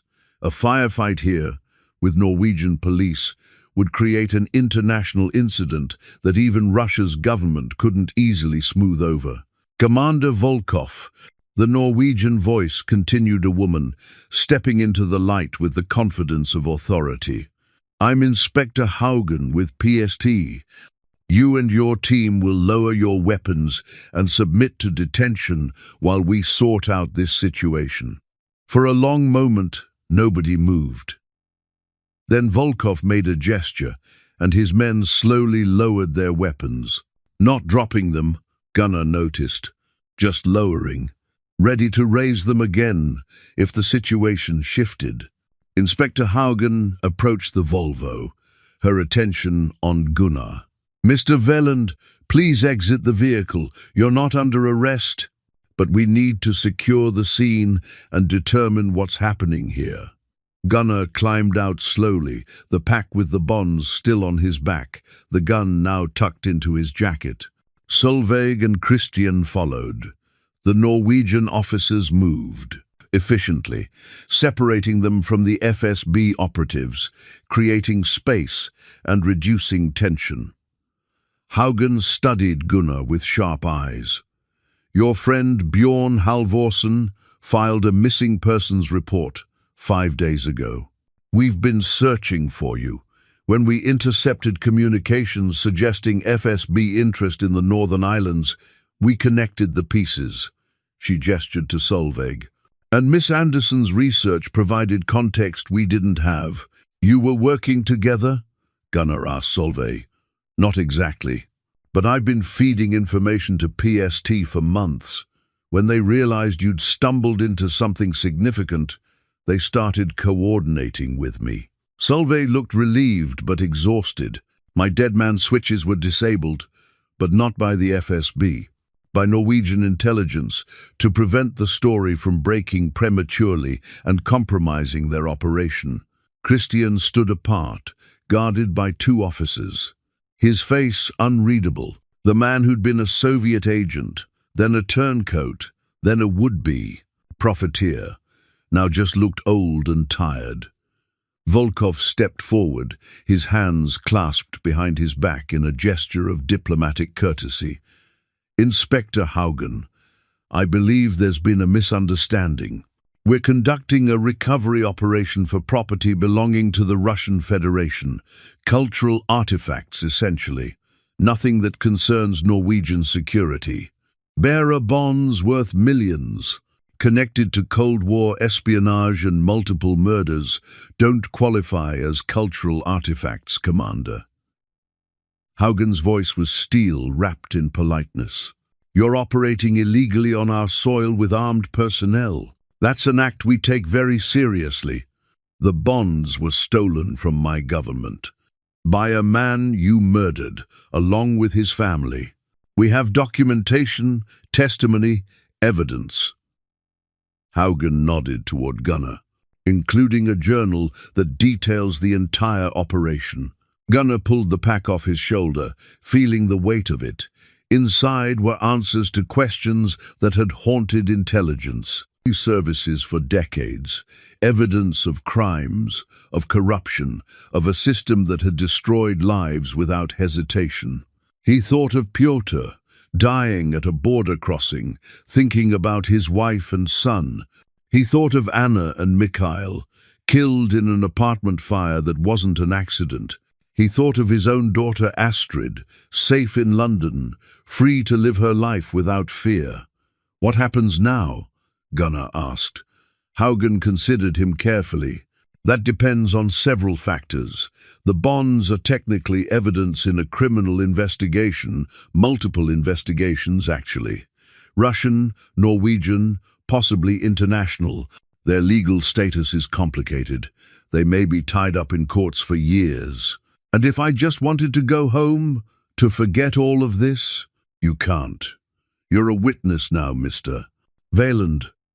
Your testimony about finding the cash, about the FSB's actions tonight, it's crucial." She paused. "But Norway protects its witnesses. You'll be safe, compensated for your cooperation. And when this is finished, you can resume your life." Volkov spoke again, his voice carrying an edge now. "This is a diplomatic matter. Russia will file protests through proper channels. Those bonds are our property." "Stolen property," Solveig interjected, her journalist's instinct overwhelming caution. "Acquired through criminal operations, hidden to evade justice. Russia has no legitimate claim." "And what would you do with them, Miss Anderson? Write a sensational story? Become famous?" Volkov's smile was cold. "You're as motivated by greed as anyone here. Just greed for attention rather than money." Before Solveig could respond, Christian spoke up, his voice carrying the weight of his years. "The bonds should go to Pyotr's family. If any relatives survive, cousins, distant relations, they deserve them. It's what Pyotr wanted." Everyone turned to look at him. Gunnar saw something in the old spy's face, genuine remorse, perhaps even redemption. "After 34 years of living with my failure, and to save them, that's the only thing that makes sense," Christian continued. "I betrayed Gunnar tonight because I'm weak, because I'm tired of running. But Pyotr was strong. He deserves better than having his sacrifice turned into a bureaucratic fight or a journalist's scoop." Haugen nodded slowly. "That's actually not a bad idea. We'll investigate whether any relatives exist. If they do, and if the legal issues can be resolved, that might be the fairest outcome." Gunnar felt something release in his chest. The bonds had never really been his, despite the temptation to claim them. They belonged to a dead man's dreams, to a family destroyed by violence. If some part of that family survived, they should benefit. He handed the pack to Inspector Haugen. "It's all there. The bonds, the journal, a photograph, everything Pyotr left behind." She took it carefully, respectfully. "Thank you, Mr. Wieland." The Norwegian police secured the scene with practiced efficiency, separating the FSB operatives and documenting everything. Gunnar sat in the back of a warm police vehicle, wrapped in a thermal blanket, watching the organized chaos unfold outside. His body ached, exhaustion settling into his bones now that the immediate danger had passed. Inspector Haugen returned after 20 minutes, carrying 2 cups of coffee. She handed one to Gunnar and sat beside him. The FSB team will be escorted to the Russian embassy in Oslo.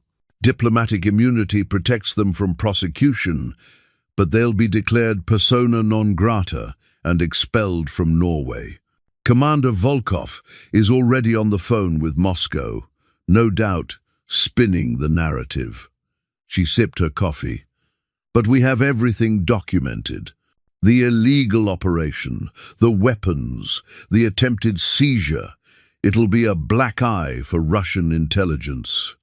What about Christian? Gunnar asked. Complicated.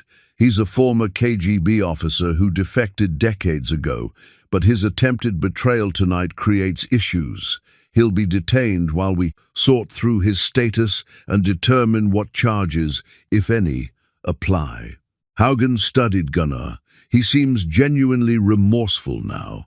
Whether that's tactical or authentic, I can't say. Gunnar thought about the man who'd helped Pyotr, then failed him, then tried to profit from that failure. I think he's just tired. Tired of being whoever people need him to be. Aren't we all? Haugen pulled out a tablet, showed Gunnar a photograph. We've been researching Pyotr Konstantin's family. His wife Anna had a sister who emigrated to Estonia in 1987. She's still alive, 73 years old, living in Tallinn. She has 2 adult children and 5 grandchildren. Gunnar stared at the photograph, an elderly woman with kind eyes, surrounded by family at what looked like a birthday celebration. Anna's sister, Pyotr's family, survived and thriving despite everything. They never knew what happened to Anna and Mikhail, Haugen continued. The Soviet government claimed it was an accident, and by the time the sister could have investigated, the USSR had collapsed and records were chaos. She's lived her whole life not knowing the truth. Will you tell her? We'll have to. She's entitled to know what happened to her sister, and potentially entitled to the bonds if the courts rule in her favor. Haugen closed the tablet. It won't bring her sister back, but maybe it provides some closure and financial security for her family. Gunnar nodded, feeling the rightness of it. Pyotr had wanted his family protected. This wasn't the family he'd known, but it was family nonetheless. Blood connected across decades and borders, surviving when Pyotr himself couldn't. What about Solveig's story? Gunnar asked. Will this become public? Eventually, though not in the sensational way she might have wanted. The diplomatic aspects need to be managed carefully. But yes, the truth about Pyotr Konstantin, about the murders, about the Cold War operations, it'll come out. Slowly, through proper PR channels, but it'll come out. Solveig was visible through the window, arguing with another officer, gesturing emphatically. Even now, she was fighting for her story, for the truth to be told on her terms. Gunnar respected that, even if her methods had nearly gotten them killed. She saved my life, Gunnar said. When Christian pulled the gun, she didn't have to do that. I'll make note of it. Might help her case when we're deciding how much information to release and when. Haugen finished her coffee. Now, about you. We'll need formal statements, depositions, probably testimony if this goes to international courts. But for tonight, we're taking you to Tromsø. Your friend Bjorn has been pestering us hourly for updates. I think he'll be relieved to see you alive. The thought of Bjorn's solid, dependable Bjorn brought unexpected emotion welling up in Gunnar's chest. His friend who'd tried to stop him from leaving, who'd filed the missing persons report, who'd probably been sick, with worry for days. And my daughter, Astrid? We contacted her through the British Embassy. She's already booked a flight to Tromsø. Should arrive tomorrow afternoon. Haugen smiled slightly. She was quite insistent about seeing you immediately. Diplomatic protocols be damned. Gunnar closed his eyes, overwhelmed. Astrid was coming. His daughter, who he'd feared had written him off completely, was flying across Europe to see him. The promise he'd made to visit her in London, it seemed she was beating him to the reunion.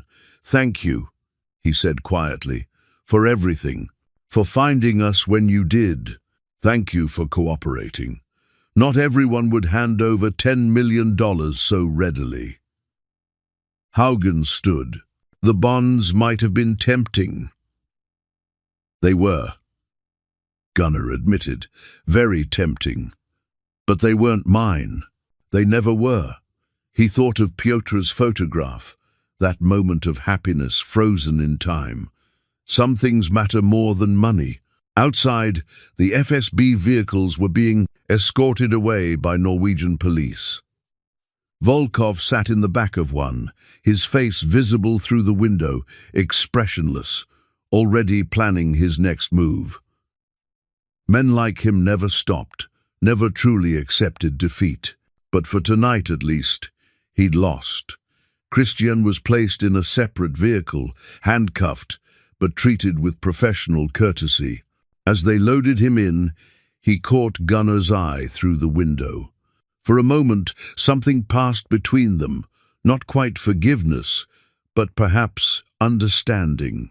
Two men who'd made mistakes, who'd been offered chances at redemption, who'd chosen differently in the crucial moment. Gunnar raised one hand in acknowledgement. Christian nodded back, then disappeared into the vehicle. The drive to Tromsø took 3 hours through the Arctic night.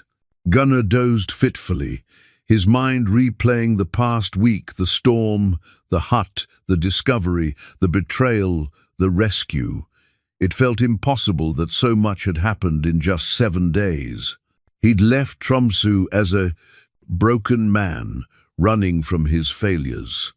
He was returning as something different, though he wasn't quite sure what yet. They arrived at dawn, the sky brightening to grey as they pulled up to a small hotel near the harbour.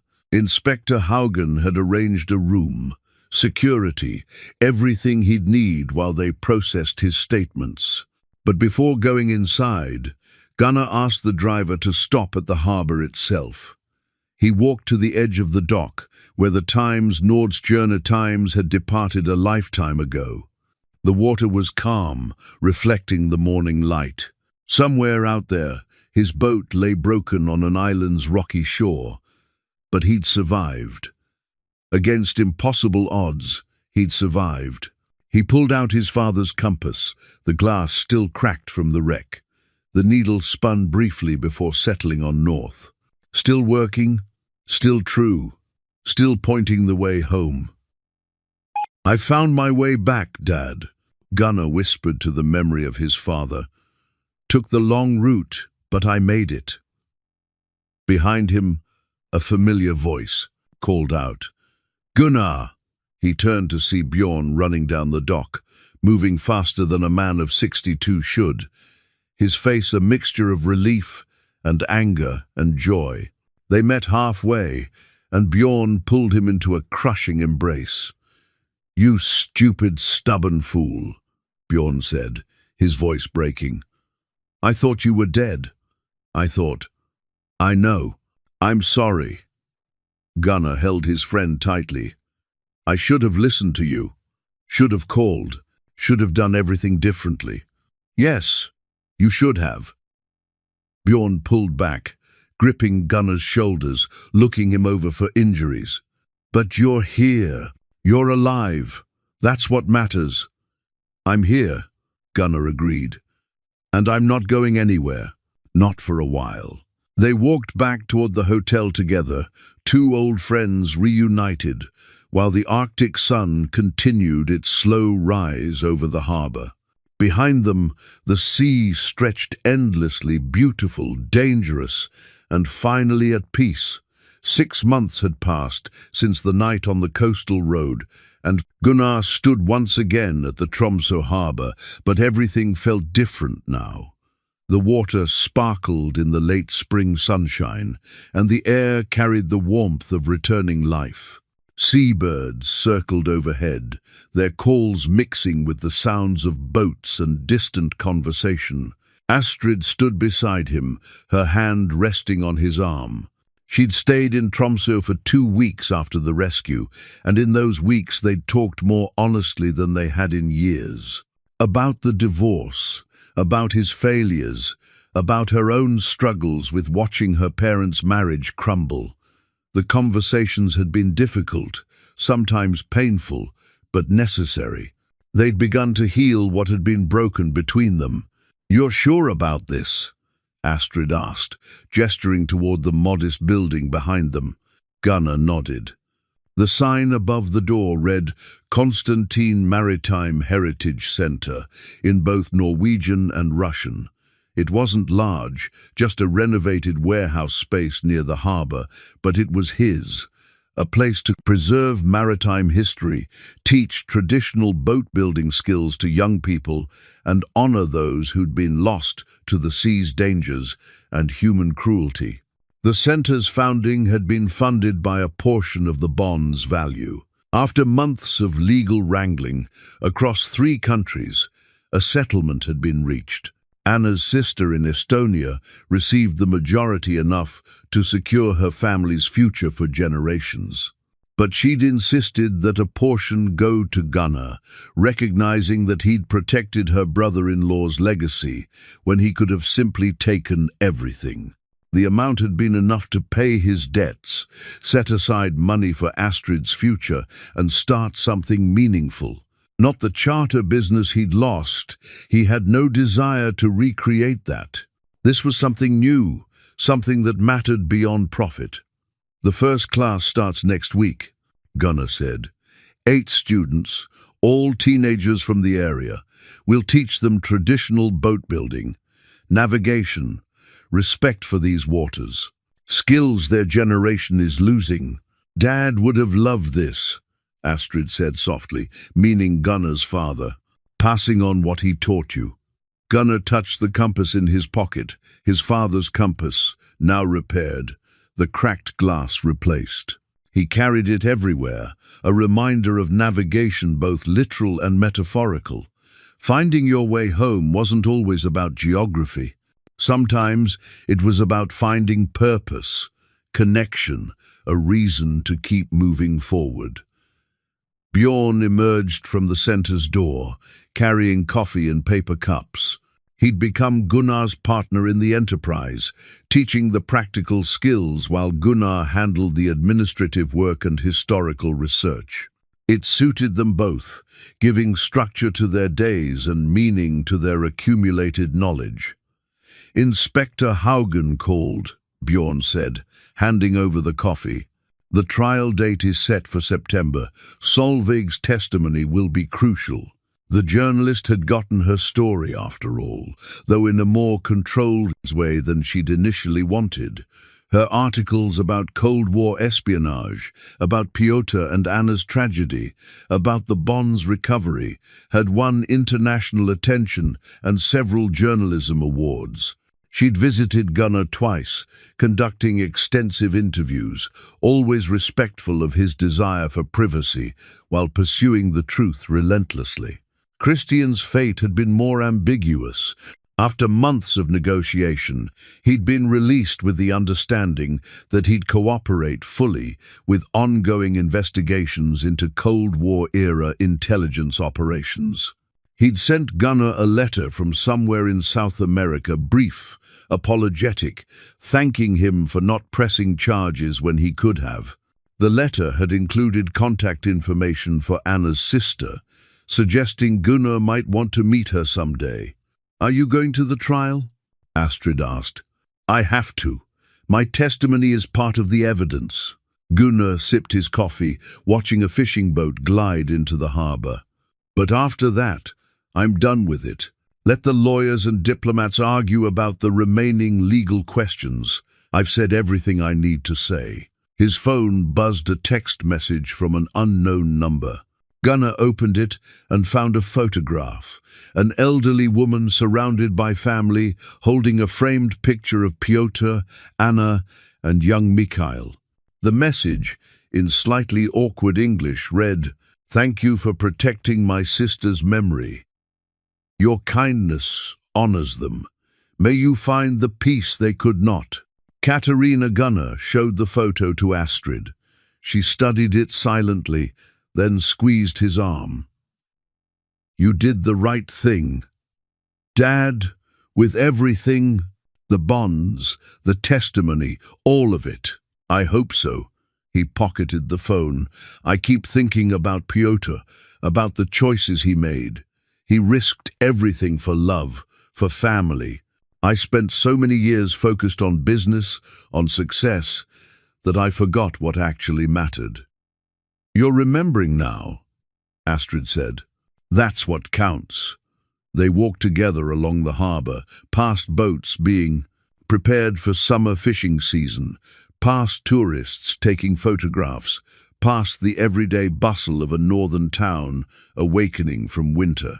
Ingrid had visited last month, civil, even warm, pleased to see Gunnar finding his footing again. The divorce was final, but the bitterness had faded. They could be friends now, or something close to it. At the end of the dock, Gunnar stopped and pulled out the compass.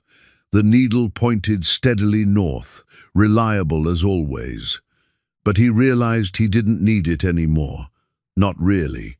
He knew where he was, where he'd been, and most importantly, where he was going. "Your grandfather told me this compass would always point me home," Gunnar said to Astrid. "I spent most of my life thinking home was a place, a house, a boat, a business. But it's not. It's people, connections, the things we do that matter beyond ourselves." Astrid leaned her head against his shoulder. "When are you coming to visit me in London?" "Next month, if that works for you. I've never been properly. Always meant to. Time I actually followed through on a promise. I'd like that." They stood together, watching the water, father and daughter, reunited through crisis, and choosing to stay connected through intention. The Arctic sun was warm on their faces, and for the first time in years, Gunnar felt genuinely content, not happy in the wild, unrealistic way of youth, but content in the deeper way of someone who'd survived darkness and found light on the other side. His phone buzzed again, a reminder about the first class of students arriving tomorrow for orientation. Young people who'd learned traditional skills, who'd hear stories about respect for the sea and the people who'd navigated it before them. Maybe he'd tell them about Pyotr someday, about a man who'd tried to protect his family and failed, but whose sacrifice had ultimately meant something decades later. Some lessons were worth passing on. Gunnar pocketed the compass and turned back toward the harbor. Astrid, at his side, Bjorn waiting at the center's entrance. The future stretched ahead, uncertain in its details, but clear in its direction. He'd found his course again, not by running away as he had before, but by staying, by building, by choosing to matter. Sometimes you have to be lost before you can truly find your way home. Gunnar had been more lost than he'd ever imagined possible, shipwrecked, betrayed, caught in the currents of history and greed. But he'd found his way back, not to where he'd started, but to somewhere better. And that, he thought as he walked toward the building bearing Pyotr's name, was enough, more than enough. It was everything that mattered.